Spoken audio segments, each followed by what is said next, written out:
All right, walking out. Driveway, front of the home, and then we're gonna walk down the side here, down these steps.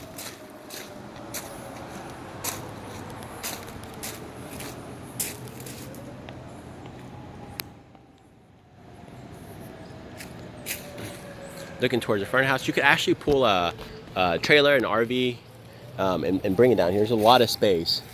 And there is a 220 volt RV plug by the garage area that you could plug in an RV. It has 220 volts, so you could actually convert that to, from my understanding, electrical car charging. So if you have a Tesla or plan to get an electric car, you can use that for the charging of it. And then actually, let me take a step back here. That walks up to the deck that we're going to go up in a second. The creek's going to be down there. That is the windows off the kitchen, dining room, and this is going to be the basement down here.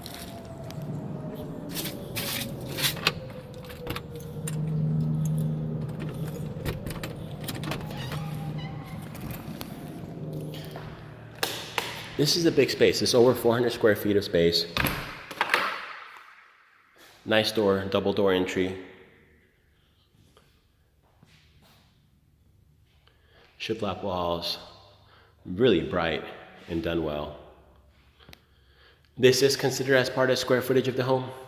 What's considered as part of square footage is when a basement has walls, ceiling, flooring, lights, and HVAC, which this does have vents for the HVAC.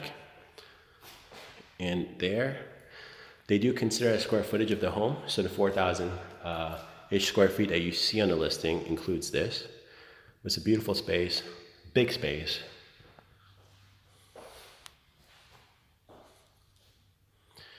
One thing about basements is it's hard to keep one from smelling musty or having that moisture smell. This does not have any of it. That means it's been insulated pretty well, from my understanding. So it smells really fresh. It doesn't have that odor smell. A nice thing is that's the door we came in from. And there's two other doors. There's that door and there's this door. This door actually is a small closet-ish space.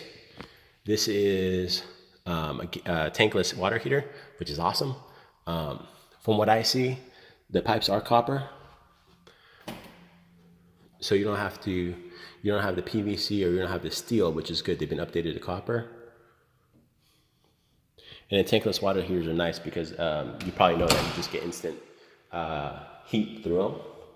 And this other door we're gonna open, this is really cool. One thing about basements is what they did was they finished as much as they could. So if you look here, you get a second furnace down here, and then the copper piping continues to run. They've done a decent job. A lot of sewage piping you see is exposed, which is not a bad thing in this portion of it, because if a plumber needs to get to anything, they could easily access it from down here without having to do major damage or chaos throughout your living area. It's been insulated. They have the vapor barrier on the ground, so it keeps moisture down, keeps water away. Again, even in here, it doesn't smell or have that moisture-y smell. It has lit lights, which is nice.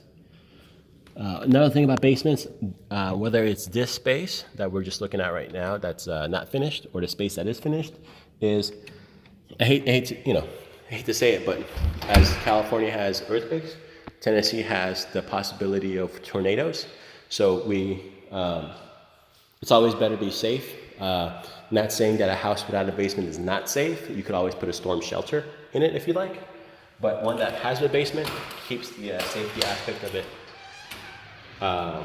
Makes the safety aspect of it quicker and easier, because you don't have to put a storm shelter if that's something you're worried about.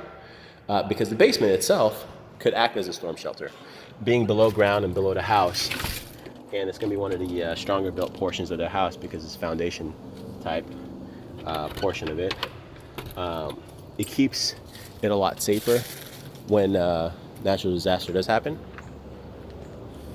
Going up the steps on the deck, That's the window from the basement. There's a small landing down here. Well, not small, it's a large landing down here.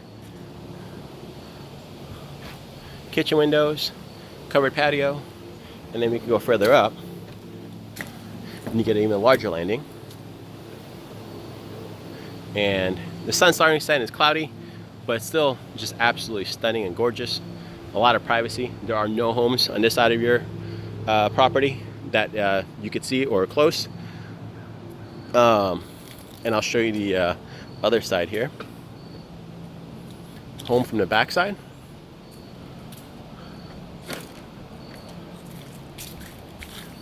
Those are the doors from the master, so you get full access outside. Little walkway path here to the front of the house, the garage. And then here, what you see is all the space you're gonna have in your yard. So there's a small fire pit they put up here. You hear the thunder in the background there. You'll see little orange flags. That playhouse is a different house. You'll see little orange flags as we get to them, but that post right there is about the boundary line approximately. So all this grass area is gonna be yours. You did 2 some odd acres. Some of it is, a lot of it is gonna be on the front side of the property. Actually, this grass area is pretty large, so this grass area is a good portion of it, and it goes all the way to back here. And you'll see some of these little orange flags as we walk by them.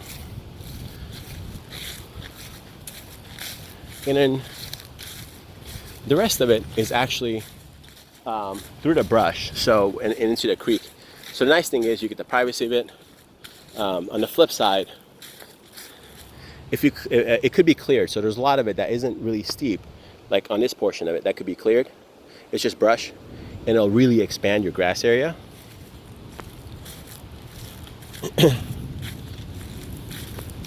And then towards the back,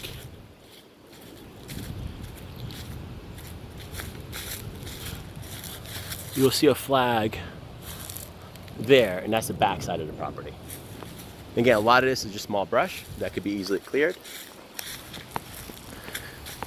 And looking at the length of the property, I'm not even at the end of it, and you'll have 1 home, you'll have 2 homes, and it's still that front driveway. So the property is, in compared to the other lots next to it, it's a big lot.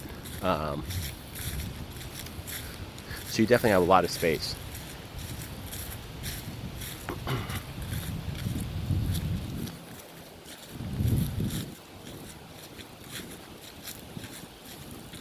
We're just gonna walk to the front here.